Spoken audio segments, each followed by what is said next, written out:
previous lesson, we talked about comparing strings.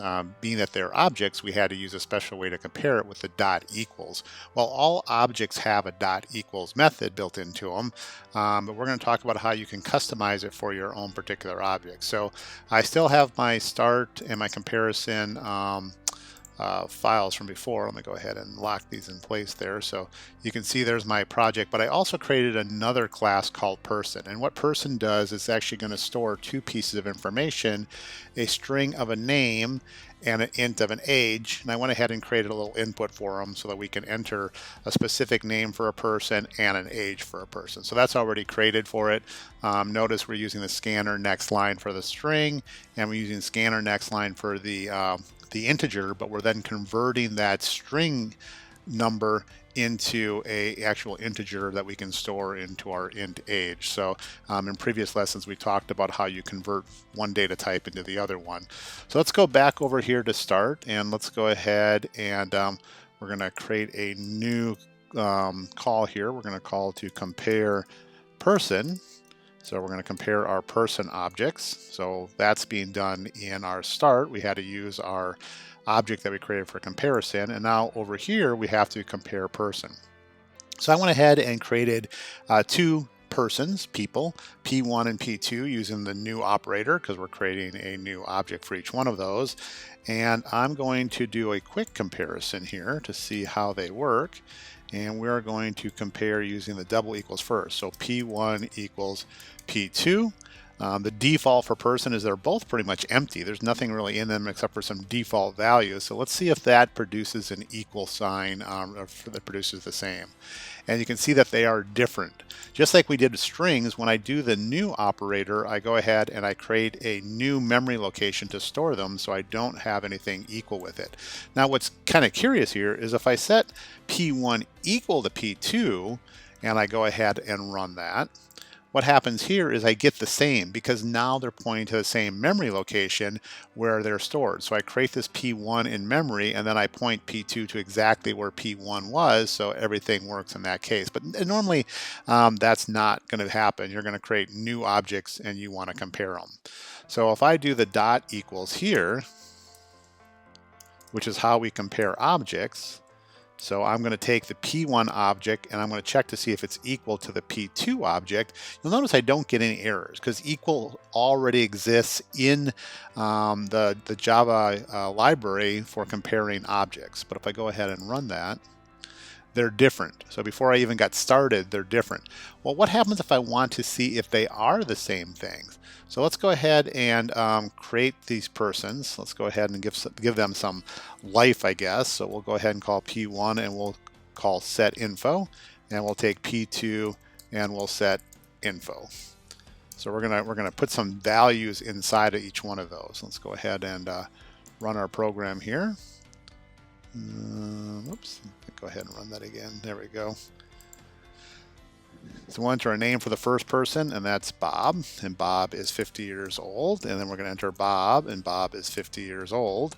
And they are different right now. Even though I put exactly the same piece of information in here, they're still not considered the same. So what I can do if I need to is I can create my own override here for my equals part that goes into that part of it. So let's go ahead and go over to person, and we're going to create a public, and it's going to return a Boolean. All of our equals has to return either true or false. So public Boolean equals, and it needs to be equals because that's the built-in word that we're trying to use. That's going to override the equals inside of it, and we're going to build our own logic inside of here. So we're going to say if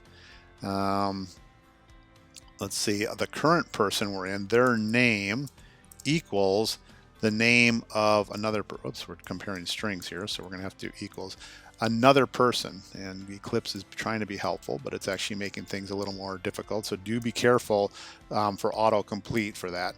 So we want to compare this object's name with another object's name. So we're going to have to pass in a person object inside of here, and you're going to see how that happens. And now that I have this person object, that person object has its own data, has its own information with it, so we can use that object and we can get the name. so we can get the name of the person. So that all looks good. And if the names equal each other, we're going to return true, else we're going to return false. So if the names equal each other, nothing else, as long as the names equal things, we should be good to go. So I can go ahead and now run this. So we're going to enter Bob, and Bob is 50 years old, and then we got Bob, and Bob's only 20 years old.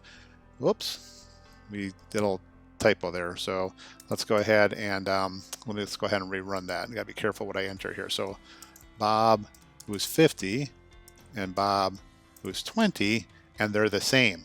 Notice it only compared it on the name. So I'm only doing my equals comparison on the name that goes into it. So if I come back over to my comparison here, I have my person 1, and I'm passing in person 2. So I'm passing in this object, which is a person. So notice the data type for P2 is a person. We're going to get into more with methods later on, but when I pass it in, I have to capture it with the same data type. So that happens to capture as a person.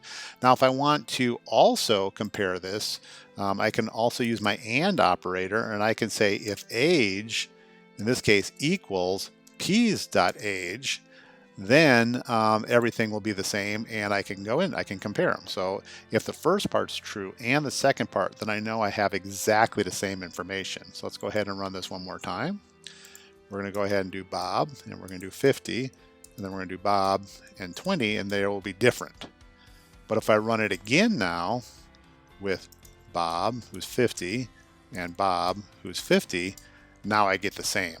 So you can build your own equals inside of here and do your comparisons. The important part is I need to pass in another object of the same data type, and I need to do my this particular instance's attributes, which is name and age, and then also compare it to the object that got passed in, pname, using the dot equals for a string, and p.age, using the double equals for an integer, and I can build any logic I want. If I happen to have 50 different attributes up here, my equals could be very different. Now there's one other thing that I'm not going to cover, but you also want to override what's called a hash code.